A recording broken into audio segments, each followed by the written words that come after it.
I mean, I did use the term because I thought it would capture people's imagination. Hey, let's occupy Bilderberg. Let's actually not just say, let's go occupy, you know, any company that's been successful. Like, that's bad. Let's actually go after the insiders that are fat off corporate welfare. And did any of your supporters kind of grimace at the use of Occupy as a slogan? Some people were like, oh, that's you know that's that Soros communism stuff, and I was like, wait a minute, you can't just let somebody, if they ever use the word occupy, now they take it away, or you know, say political action, and so some socialist group uses the word action, or some conservative group. I'm way past all those labels. Right. I have to use the labels to communicate with people within that context, but I'm way outside of that. I go a la carte. Like, I want states' rights. I want property rights. I want Second Amendment rights. I want national sovereignty. I want small government. I want transparency. But we're not even having that discussion now. I don't want a bunch of foreign corporations openly looting my country with banker bailouts, and just it's fine. I'll just absolutely hammering the hell out of us. Another question. Peter Thiel, one of the main underwriters of the Ron Paul enterprise. He's at PayPal. Is in attendance here today. How does that accord with the narrative? It makes perfect sense. How so? Well, I mean, Ron Paul doesn't control who gives him money, and there's a fake libertarianism out there. First, these special interests use big government systems to consolidate their power. Now that they're consolidating everything and, quote, privatizing it, taking over infrastructure that was already built to taxpayer money. That's like taking existing roads, making them toll roads. They're calling it libertarian to have low taxes on themselves, and then you know, funding Ron Paul because they want to try to co-opt that movement. But that's not doing it. I mean, giving Ron Paul money, you better agree with what he's going to do, because he's not going to change anything he's doing because of the money. Could you see elements of the Ron Paul campaign being very uncomfortable with this display of support for him? You know, there seems to be rival factions within the campaign. Yes, there's definitely rival factions. There's a lot of people right up near the top, the younger folks. The older folks in the campaign are great. And the younger folks aren't bad. They're just, they're looking for the next job after Ron Paul sails off in the sunset. And they're hanging out with the Republican establishment and stuff. And you know, a lot of them would like Ron Paul to basically be about like Ronald Reagan, about that conservative, which isn't conservative at all. They certainly, but I mean, they're not bad folks. But yes, I mean, globalism and world government's now out in the open. Financial Times, The Economist magazine, they're all promoting open world government. You probably want me to put my headphones on so I can go live on the radio. I'll do this interview. Yeah, we're doing a break right now, but we've all of this has been live on Skype. Yeah, but I don't think they put that on air. Did you guys put that on air? Yes. Hey, how did it sound? Everything good? Yes. Yeah, I'm here. Yeah, I'm talking to you. I could just see, you know, if this. I think it's off. They can't hear me. So that's what they're trying to talk to. Like, if this event were taking live streaming there? Still live here. I'll give it to me. I'll hold it. Go ahead. If this were taking place at a more consequential time politically for Ron Paul, say like on the eve of the Iowa caucus or something, I could picture the campaign staff flipping out because they think that the media are going to come and try to get, you know, a crazy statement from a 9/11 Truth person or from the Fed or something like that. How do you kind of negotiate that dynamic? You want to get him elected, but you have these kind of eccentric types who are going to be manipulated by media to make Ron Paul look bad. I mean, I'm not even concerned with stuff like that. I mean, it isn't even on my radar screen. I mean, I cover my issues. Ron Paul's talked about false flag terror. Yes, come in with me. I'll tell folks I'm talking to Salon. Bring me in. Anyway, are you going to be in the house or? Okay, folks, Alex Jones here live. Salon, a reporter. What's your name, sir? Michael What? Tracy. Michael Tracy's interviewing us, and he's bringing up the standard wedge issue stuff about, you think Ron Paul would like the fact that people are out here, and what do you think of the staffers? Some of his staffers probably don't like 9/11 truthers. All I know is Ron Paul has talked about false flag terror, that the CIA brings in the drugs, and that bin Laden did work for the U.S. government.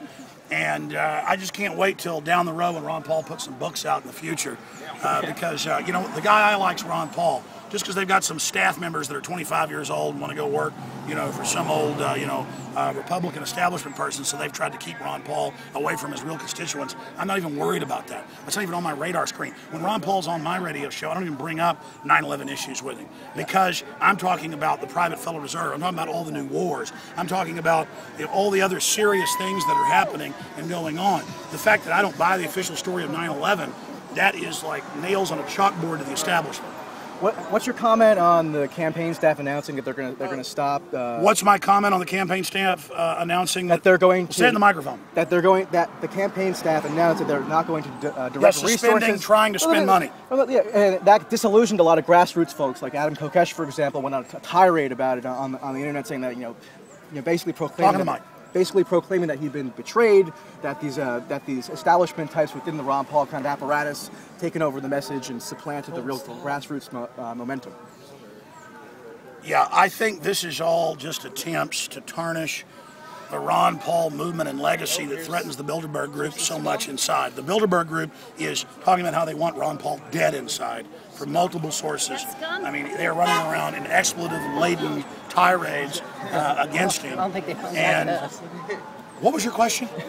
Your question What's was your reaction to the reaction on the part of some that listen. have suppressed the grassroots momentum? Sure. Again, that was the campaign staff saying we're suspending actively campaigning in states because we don't have the money, but we're going to continue with the delegate process to bring our issues to the floor and continue the info war. Ron Paul has won by simply going forward. And so there's not any infighting going on in Campaign for Liberty. There's none of that going on. Some of the younger, not as sophisticated members of Ron Paul's staff get baited into this stuff. I don't. We're moving forward. We're winning. More people know about the New World Order. More people know about the Federal Reserve. The corporate media has been forced to cover this stuff. Did Rand Paul get baited into a private meeting with Romney last week? You know what? I've been so busy that I didn't know about that meeting. They had a meeting? They did have a meeting, yeah. Well, I'm not surprised because let me tell you, they're looking at him for VP. Rand Paul's going to be VP on somebody who wants on the ticket of somebody who wants to expand the size of the military. Well, Rand has told me publicly. Sure. Rand Paul has told me publicly and during a break privately that it's probably not going to happen because he would never. Rand Paul is just repeating as we just blipped out from it on the radio. Rand Paul has told me on the air and also during a break that it would probably never happen because he's not going to compromise. Yeah. Did he have a meeting with him that you're just now telling me about? And so I'm believing you. I'm sure discussing that or something along those lines.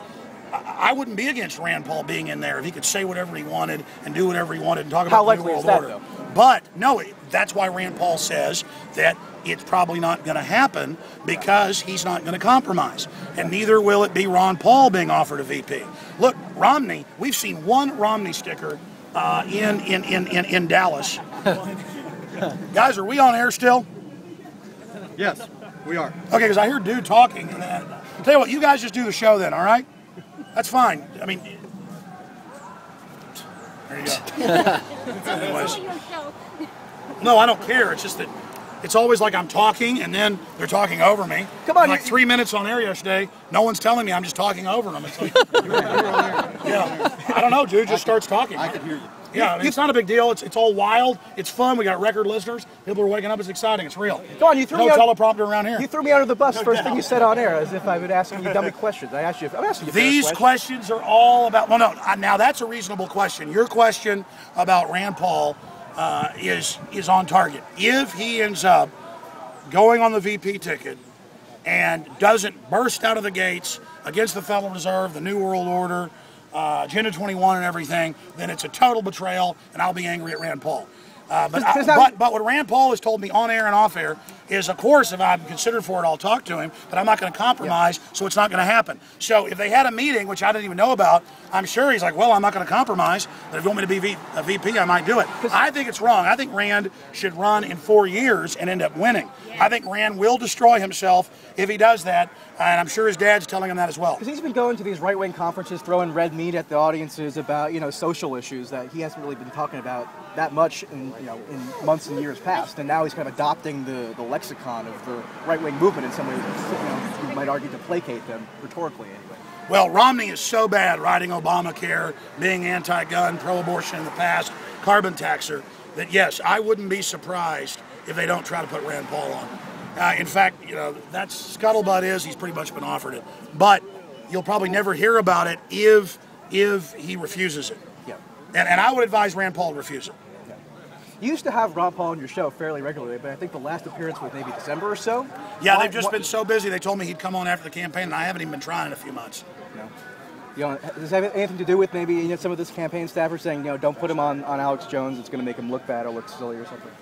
No, I don't. No, I've talked to their staff. They just said he was going purely into the campaign mode, doing grueling local media, and all the shows I know that were, syndicated like mine, he cut back on. All right. Wedge question after wedge question. Oh, come on. Talk about Bilderberg. Yeah, now where's the AP person? You've distracted me long enough to get that going. All right, well, thank you Have anyway. they already gone? Yeah. Hey, serious issue going on. All right, I know.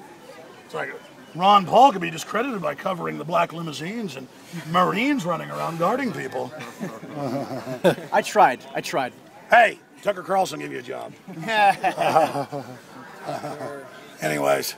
No, hey, overall, compared to a lot of it's pretty good questions. All right, I mean, I think the Rand Paul thing is pretty damn legitimate. To be looked at. I mean, I just... Well, I'll be here through the duration, so I'll see Okay, you. good. And I want to come in, the Associated Press. Are they still here or they leave? They're still floating around so the security camera can pick you up. Oh, more of my taxpayer money at work. I got to get through Just here. don't step on the street. Yeah. God forbid you'll get hurt and you'll have to protect. No doubt. Badass.